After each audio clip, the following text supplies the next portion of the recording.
Okay, so this is take two. My dog was acting up. So, good morning, everybody. I just wanted to show you here's the fog receding, and I always find this so beautiful.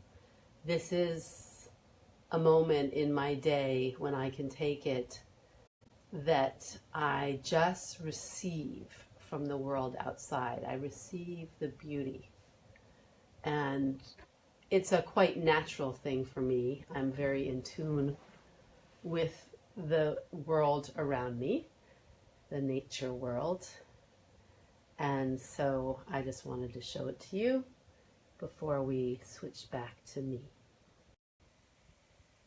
Okay, here I am. So I'm sorry I'm doing this early this morning, but sometimes when there's an energy, I have to go with it right away.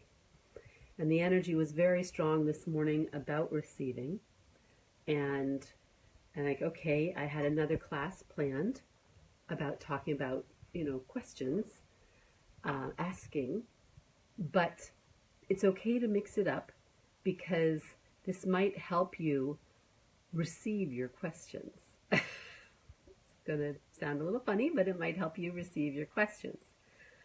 So I'm going to read something to you that I typed up. So I'm looking at my computer when I do this.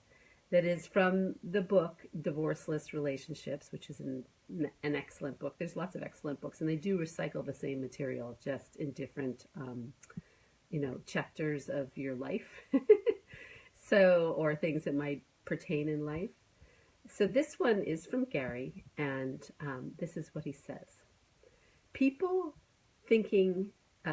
think that receiving is getting money, getting a relationship, or getting something. No, receiving is living joyfully.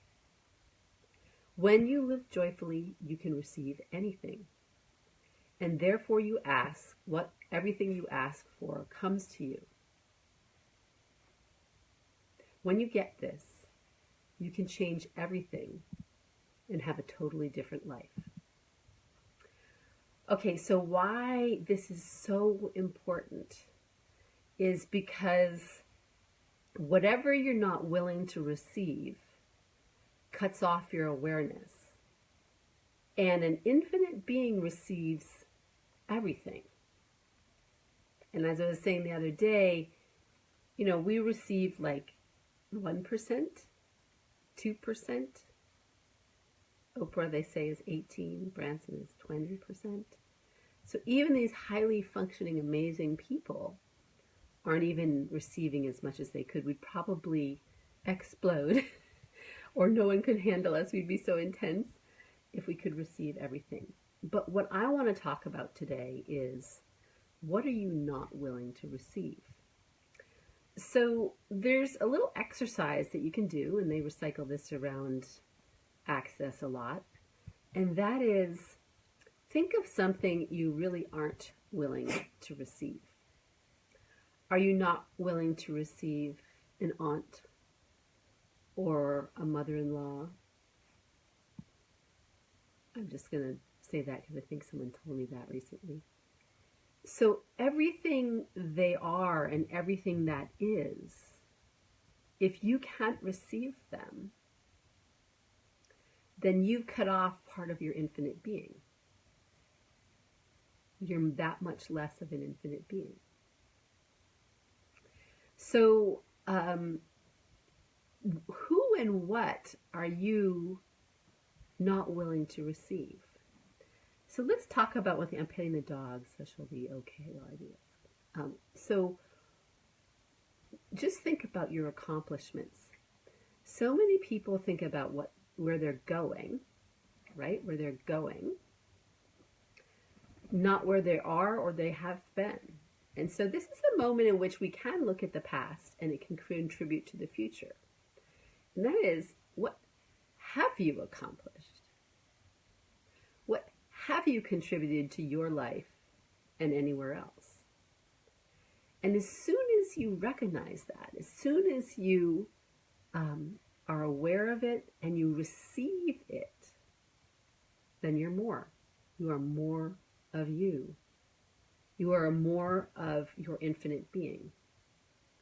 So that's a way to put it back on yourself. You know, once I felt like I didn't do a lot in this class that I was taking, and I have actually made 90 videos and posted them on YouTube. Most of them are like this, unlisted. So anyone taking this on YouTube, this is an unlisted. I haven't published it. Maybe this one I will. So people can't even find it. So my teacher in that 30-day class where I made 90 videos, and this is videos about work I did, and I almost did it so that I could stop doing this work and teaching it. Is that really what I wanted to do? Did I say I wanted to share it and I really wanted to stop teaching it? And I keep threatening to put it all out there. But maybe I want to do something different with it. I don't know. But she told me, are you actually willing to look at what awesomeness you did? Like, you did this. That's a lot of work. And it was a lot of work. And I filmed myself with a real camera, tried to get it, you know, so that I was in the picture correctly. You know, that takes a bunch of iteration. Then I had to upload it because it was a very fancy camera. So you have to change it so that it was a lot of work. It was like every day I was working, right? And I was on to the next thing I could do and not actually receiving what I had done. And the energy of what I had done was enormous. So once if you think of the universe as, let's say, infinite space, but for just think of it as infinite space around you. And if you cannot receive, like in my case, what I had done, I cannot even go into that part of the universe. Like, doesn't exist. So what do I do all that work for? Doesn't exist. I can't go into it. I can't access it. I don't see it. Have you ever read an access manual or an access book or any other training and just you like read something and it doesn't go in your head? So you're not able to receive that. Now, in access, they'll say that for their stuff, that which you can't receive is really what you need to work on, because there's something there's a distractor blocking you. And I would say that is true with like teaching kids math. They're not willing to receive it. They're blocking it out if they're having a struggle. So anything that someone is having a struggle with, they're blocking it out. What if you were willing to receive math or French or, you know, anything, to have ease with it and have joy with it? So remember, receiving is about joy. Okay, receiving is about joyful living. And there's a lot of people. So my dad gave me this gift, I realized long ago. The willingness to receive everybody. Now, am I perfect at it? No. But in general, I don't really have a judgment about people's, you know, like some people live by the caste system, so they got judgments about other castes. And within the caste, they have judgments about each other, right? You know, you don't have to be in the low caste and not have a judgment about the high caste. You don't have to be in the middle caste and not have a judgment about either one. And the high caste might have a judgment about, oh, well, we don't work with those people, or they're only good for maids. If someone's only good for one thing, how can you receive all of them? Have you ever had someone come and work for you? They always work with me, but people like say, I've got this person, they work for me. How can you receive all of them if they're working for you? Aren't you an infinite being? Aren't they an infinite being? Isn't it all the same thing? So, how many judgments of you do you have coming at you from outside? Right? So, forget the judgments that you have for yourself for the moment. But how many judgments of you are you not willing to receive? Oh, interesting point of view. They have that point of view. That's a way to receive it without actually reacting to it. You just receive it. It's just in your energy space. Oh, that's interesting. They think that, you know. Okay, so another easy one is like, there's a food you don't like. a food that you don't like. I got to get a less wobbly stick here. I'm trying to keep the dog from squeaking with his toy. Cheap food, junk food.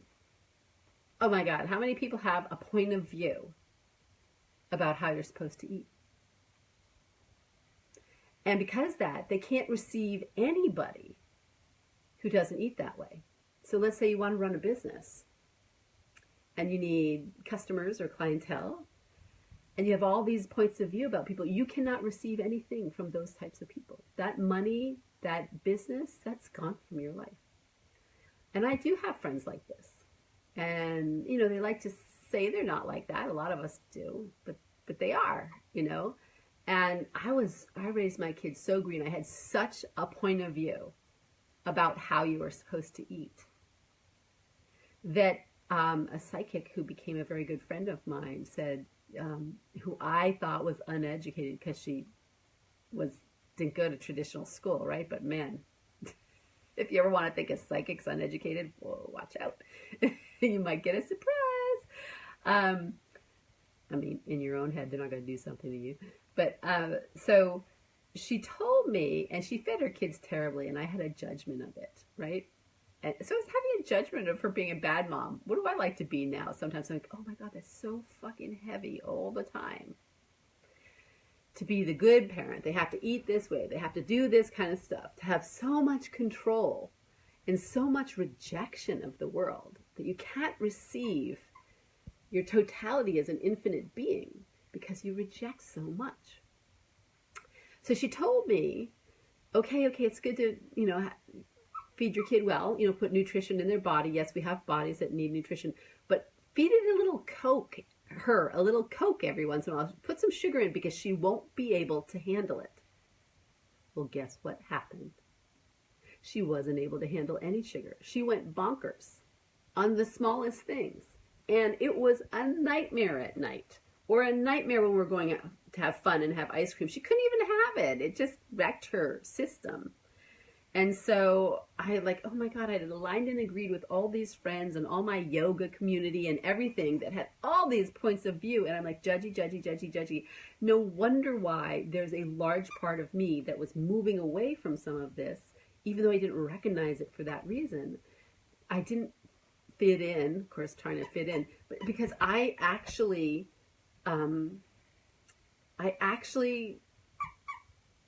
hey Bella, we can't do that right now. I actually didn't want to be around something. It was affecting my energy that was judging so many other people with righteousness. So when I first moved to California, I lived in Berkeley for 2 years. And then I moved to the edge of Berkeley, which had fewer points of view. So Berkeley helped start a lot of great things, a lot of great awarenesses about the environment, social justice, and all of that kind of stuff. But sometimes you can take your point of view very, very strongly to the point of view of cutting off the ability to work with other people. What do you think we've done in the United States? Why do you think there is so much dichotomy? We are not receiving each other. I love living in Oakland. I moved here a long time ago, and way back when it was considered the most peacefully integrated place in the nation. And there, of course, difficult parts of Oakland. All you had to do was read in the paper every day, people getting shot, drug issues, and all of that. But they were more localized than you thought. And I was surrounded by children or young people in high school and stuff like that, living in my neighborhood, who didn't see race. They grew up with all of them. They intermixed. They didn't see the distinction, the separation. This is one of the reasons why I like living here. Now, it has transformed to a much more white place in large parts of it, but it still holds this, because it was only like 14% when I moved here, it still holds this candle in my heart of acceptance. Now, it also has its own judgments, of course. But you could receive, there was everybody here, as there are in many places, but everybody here with all different kinds of points of view about things. And they didn't necessarily look at you as someone who was wrong for yours. It's like, oh, that's you. That's your culture.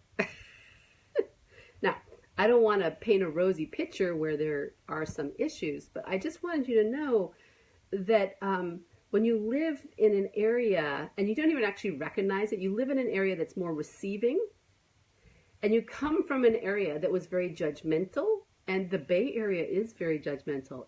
It's actually quite difficult to live here sometimes, but it's changing.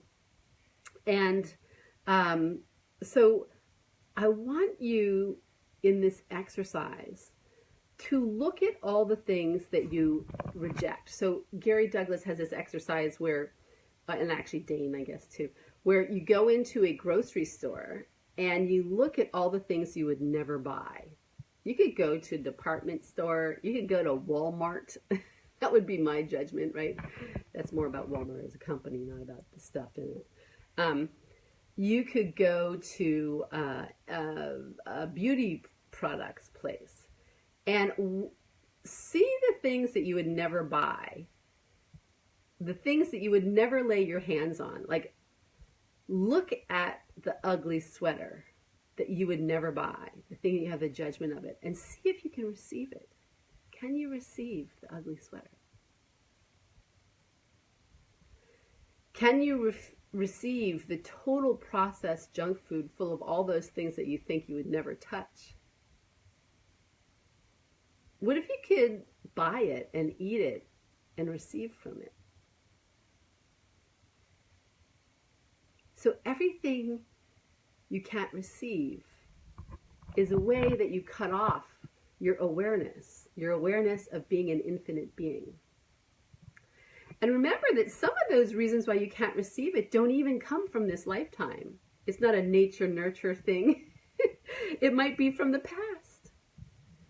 And clear it everywhere that I am not willing to receive from this. Or you could just say people's opinions. Everywhere I'm not willing to receive so-and-so's opinion on such and such, I destroy and uncreate that. And I kind of take this akin to when Trump got elected. And some of you know that, you know, it wasn't my choice that he got elected when I look at what's out there. But when it happened, I was sitting in my living room, and my husband's like, I'm going to bed. Can't watch this. And I stayed up a little while, and then I went to bed, but I knew I was going to wake up. I woke up in the middle of the night, and I had this enormous amount of space around me. Enormous amount of space around me. And I went up and opened up my computer and saw the entire United States go red, and Trump had won. And there was such a huge lightness in space. I was like, oh, now that's interesting. What are we going to receive now? I didn't say those words, but that's what it felt like. Okay? So a receiving is not a flow of energy. A receiving is stepping into something. The ability to step into a new concept, a new idea, is really unusual for the way we're brought up. We're brought up to have opinions, discriminate, choose what's right and wrong, choose whose opinions are good and bad. I mean, how many of us have grown up with parents talking about what's right and wrong, not about that's their choice? Some of us do. But, I mean, it's really hard to imagine that someone didn't discuss with you some kind of political point of view, economic point of view, global point of view, racial point of view. I didn't have that in my family. Oh, but yeah, sure, I did. That everybody should be accepted. That's a point of view. I might think it's a really right one, but what if I let go of my rightness about that? Then could I receive the neo-Nazi? Could I actually receive that group? What if receiving them and stepping into them was a way of changing the world? And if you think about it, you know, you think about religion, right? It asks you to love everybody. That means receive everybody. think that's what they were really talking about. So, because if we're all one, if we're all part of the infinite, there's no distinction. And ultimately, we will decide what is our contribution to the kingdom of we. That's all of us here on this planet, right? The kingdom of we, what is our contribution? Because I'm not just choosing for me. What if I'm choosing for the kingdom of we? All right, so another way to do this exercise is, what you can't receive. So maybe you have a judgment about crappy cars. Oh, that's a jalopy. That's a lemon. That's an ugly car. Who would ever want to buy that car with that color? Okay, who would ever want to do that? And what if you were able to receive that? Maybe that's a happy jalopy. And maybe us, with all of our very rigid points of view, are choosing for the wrong reasons, right? What if you just chose for the energy of it? Which I think as time goes on, a lot of people do. Or maybe people are doing that when they're younger, but they're putting it in a different context. So if you have a point of view about rich people, or about big, huge honkin' SUVs that pollute the world, what if you could receive that? What if you could receive all of it? And by receiving everything, then we can transform the world for what we want it to be for the generations in the future. Right? Just like the Native American Indians talked about planning 7 generations out. If you could receive everything, what amount of joy could you have if you could receive everything? Have you ever been in that space where you're somewhere, you're really happy, like you're on vacation? Have you ever been on a vacation and been able to receive everything? Oh, here's a good example. So I went to India twice. I went on 2 walkabouts with my husband. In 1994, we went to India. We flew to Calcutta for a wedding, and we thought we were going to Southeast Asia. And we never went. We actually just went all around India. And it was so decrepit. We flew in with our little backpacks, and we were picked up at the airport by the family who was having this wedding.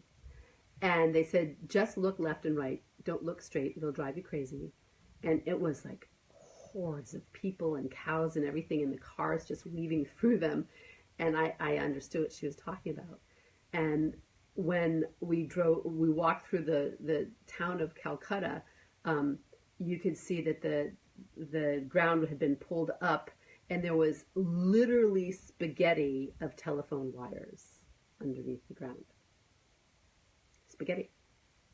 And it takes 3 years, or did take this back, this is a long time ago, 3 years to get a telephone in India, in Calcutta. You were on the list. Now, this was pre-cell phones. There were some, like drug lords had cell phones, but pretty much nobody else had them then. And probably very rich people, but I remember seeing them out in the desert because where they did a lot of drug trade with Pakistan and arms trade, because you couldn't, because there was no telephone lines out there. So what happened when I was there was that I just felt in love with India. All the decrepitude, all the caste system. I didn't like the caste system, but I fell in love with the layers of life, the vibrancy. And I was so open because I was so happy to go there, and it was so open. It was like going to a vacation or a party when you're just so excited for life. And all these horrible things could happen, like terrible lines that you had to stand in forever. And I just accepted all of it. It was amazing until, of course, a few times it really did push my buttons. Then 3 years later, we decided to go back again. So we were gone for a year, and then we came back for a couple, and then we decided to go again. And prior to that, I was on a boat in the Mediterranean. I had been invited with the former owners of Toblerone to go on their swan boat and sail with them and a couple family members. And I knew these people from Florida. She was Swiss and he was French. He'd grown up in Africa. And I knew he was kind of a questionable character for me.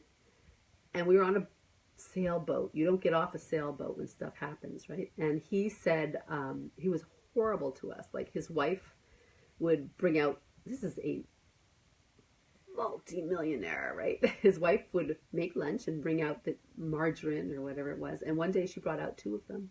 And he threw a fit that she was wasting the space in the refrigerator. And that she was a wretched woman, and why would she have 2 of these out? And he threw one of them in the ocean. And I was like, okay, that's it. So we were sailing in a storm on the Turkish-French border. We were like getting fish from the boats, and it was really hard because he had to take a sailboat up to a boat and get the fish across the bow. And in this storm, he wanted to get somewhere, and he kept yelling at all of us. This is his family members, to do this, that, and the other thing. And I was trying to turn the winch, and I was just not strong enough against this wind to turn the winch to pull the sail in more so that we could move faster and not be pushed over by the wind. Of course, it's hard to push a swan boat over. And he was yelling at me to do it harder, and I said, I can't. I'm using all my strength. I'm sorry. And he said, then I'll just have to do it myself. No. He kept yelling at me. I said, fine, do it yourself. And I walked away. And I created a mutiny on the boat because everybody walked away. No one wanted that energy. And so I was unwilling to receive it. Of course, I'd made a choice, which everybody else liked, and then things calmed down after that. But I had that in my body. I wasn't allowing it to just be in my energy space. I took it right in. And so I went to India, the same places that I loved, and they were horrible. I hated them. I saw all the decrepitude. I couldn't receive the joy of living at all. And it took me a little while, like a few weeks, to shake it. And then I ended up somewhere I actually really love and shook it completely. So that's just an example of the inability to receive. I wanted to see if I wrote this down. There is, and maybe I put it in here, there is a great quote, I'll have to find it another time, about when we actually are when we're actually gaining weight. What is it? I bet it is in here. Hold on. Hoarding, holding onto, and planning for the future. Whatever you are receiving that you don't want to receive, so this is another part of it, you will store as fat cells in your body. You are holding onto it instead of just receiving it and letting it move on through. Okay, so I was taking in, how many of us do that? Take in someone else's anger. You were not willing to receive it, so you moved away from it, and I basically just stored it in my body for all those weeks. Okay, so in this case, fat cells stored toxins, anger is toxins. You're holding onto it instead of letting it go and move through. Where have you misapplied and misidentified receiving as hoarding, holding onto, and planning for the future? Everything that is times a godzillion, will you destroy and uncreate it all, right, wrong, good, bad, pod, poc, all nine shorts, boys and beyonds. Is this how you make your body dense enough to believe you're a human and not a humanoid? So if you don't know what a humanoid is, ping me. I'll send it. Most everybody here is on Access, so I want to, yeah, it's true actually. It's 100% true. All right. Oh, except for one person. Ping me. I'll explain humanoid. So if you're too skinny, run this. How much receiving have you shut out to make sure you never have to receive? Everything that is times a godzillion would destroy and uncreate it all, right, wrong, good, bad, pod, poc, all nine shorts, boys and beyond. So there's too skinny, and then there's receiving others people's anger and not letting it flow through, storing it in your fat cells, right? So those are two different things. And our emotions are, in fact, toxins, particularly our negative emotions, not joy. There are toxins in our body that get stored in our fat cells. Okay, so toxins get stored in your fat cells. That's the idea. And then your emotions that are not expansive, you lodge in become toxins in your body. They chemically transform to toxins, and then you store them in your cells. Okay, so receiving, I'll repeat this, is in fact being an infinite being. The ability to receive all, the good, the bad, the ugly, the people that are mean to you and have opinions about you. Oh, if you're able to expand out and soften and not react against them, then you're able to receive that judgment. And then I think this is part of the keys to why Access says every judgment you receive is money in the bank. And the reason why is that when you're receiving, when you're really moving to receiving, you're living life joyfully, and money follows joy. Money has no reason in this world except for pleasure for our body. Our body wants to go traveling. Our eyes want to see stuff. Our body wants to eat good food. Our body wants to have sex. Maybe you don't want to have sex. Doesn't matter. The sensual, the oral, the auditory for music. These are things that our body, is the receiving mechanism of joy. It is apparently the receiving mechanism, and it will store toxins as well. But money follows joy. So when you're able to receive everything and you have an open mind, or no mind, then you can receive a lot. And I think a lot about how my father taught me this my whole life without knowing he was teaching me it, and without me really knowing it either. He just accepted everybody. He was kind to everybody. And that man has received so much. He does work hard for his money, but he's like, it's fun for him. It was fun for his mom, who then gave it all to him. He was the only kid. So it didn't give it all to him. But, so receiving, how can you look at what you're not willing to receive that cuts off your awareness and limits you from being the infinite being that you truly are? Go out there and see what bugs the shit out of you, who bugs the shit out of you, who you block, what things you block. If you're not willing to receive the clients, if you're not willing to receive the people in life who have different opinions from you and don't live the way you live too, and your business is a global business, or you're a network marketing business, how are you ever going to have anyone come into your business who isn't something that you're willing to receive? And a lot of us say we think we're willing to receive it, or we believe we're willing to receive it, but we aren't truly willing to. All you have to look is feel your energy, feel your body. Ever get a hug from somebody and they really don't know how to hug?